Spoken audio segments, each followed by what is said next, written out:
पाहू शकताय किती सुंदर अशी आपली ओला नारळ घालून राळ्याची खीर तयार झालेली आहे। तर ही राळ्याची खीर करायला खूप सोपी आहे। चला तर मग आपण रेसिपी पाहूया। नमस्कार, शीतल्स फूड कॉर्नर मध्ये आपले मनापासून स्वागत। आज आपण पाहणार आहोत राळ्याची खीर। इथे मी गावठी राळे घेतलेले आहेत, माझे घरचे राळे आहेत त्यामुळे ती सालीसकट राळे आहेत।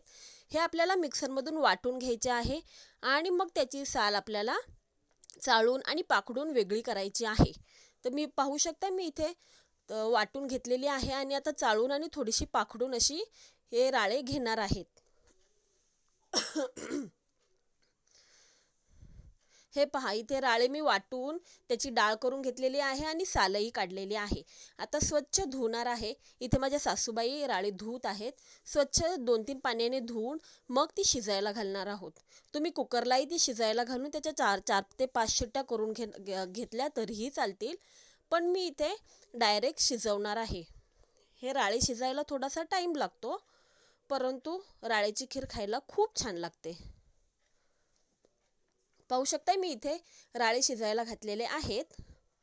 आता आपल्याला लो फ्लेमवर हे राळे शिजवून घ्यायचे आहेत। उकळी येईपर्यंत फास्ट केला तरी चालेल, परंतु ते उतू जातात म्हणून मग लो फ्लेम ठेवायचे आहे। पाहू शकता इथे आपले राळे अर्धवट असे शिजलेले आहेत। पहा, राळे आपले शिजलेलं आहे, संपूर्ण राळे शिजलेले आहे। याला अर्धा ते पाऊण तास लागलेला आहे हे फक्त राळे शिजण्यासाठी। आता मी गरजेनुसार यात दूध घालत आहे। तुम्ही पाण्याचाही वापर केला तरीही चालेल। पातळ लागते, घट्ट लागते त्यानुसार मग तुम्ही यामध्ये दूध किंवा पाणी ॲड करायचे आहे। मी इथे दूध ॲड केलेले आहे आणि आता लो फ्लेमवरच उकळून देणार आहे। चवीनुसार मीठ यामध्ये घातलेले आहे। इथे मी ड्रायफ्रूट्स घेतलेले आहे, काजू आणि बदाम आणि वेलची पूड घेतलेले आहे। मी फक्त काजू बदाम घेतलेले आहे। आज आमचा शुक्रवार असल्यामुळे आम्ही आंबट खात नाही, त्यामुळे आम्ही मनुक्यांचा वापर यामध्ये केलेला नाहीये। तुम्ही मनुकेही घालू शकता। आता ड्रायफ्रूट्स आपण खिरीमध्ये घालून घेऊया। वेलची पूडही घालायची आहे आणि छान उकळी येऊन द्यायची आहे राळ्यांना।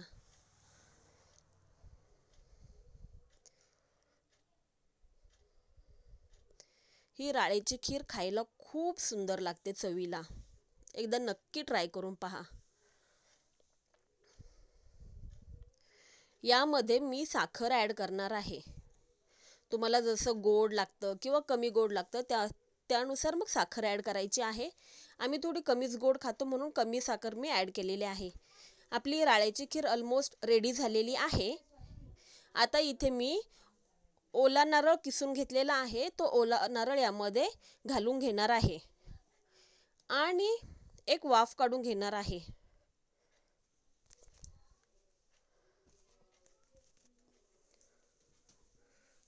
ओल्या नारळाने खिरीला सुंदर चव येते।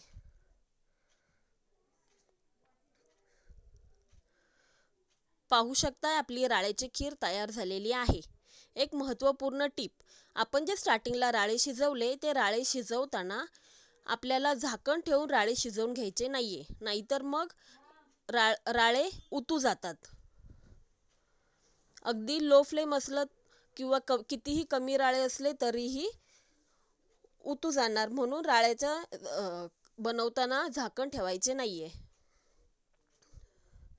गोड पदार्थाला थोडंसं मीठ घातलं की गोड पदार्थाची चव वाढते, त्याच्यामुळे थोडंसं चिमूटभर आपल्याला राळ्याला मीठ घालायचे आहे। पाहू शकता किती सुंदर आपली राळ्याची खीर दिसत आहे। अशा प्रकारे तयार आहे आपली राळ्याची खीर। रेसिपी आवडल्यास नक्की लाईक करा, शेअर करा आणि हो, जाता जाता चॅनलला आठवणीने सबस्क्राईब करा। सबस्क्राईब केलेले नसेल तर नक्की सबस्क्राईब करा छान छान रेसिपीज पाहण्यासाठी।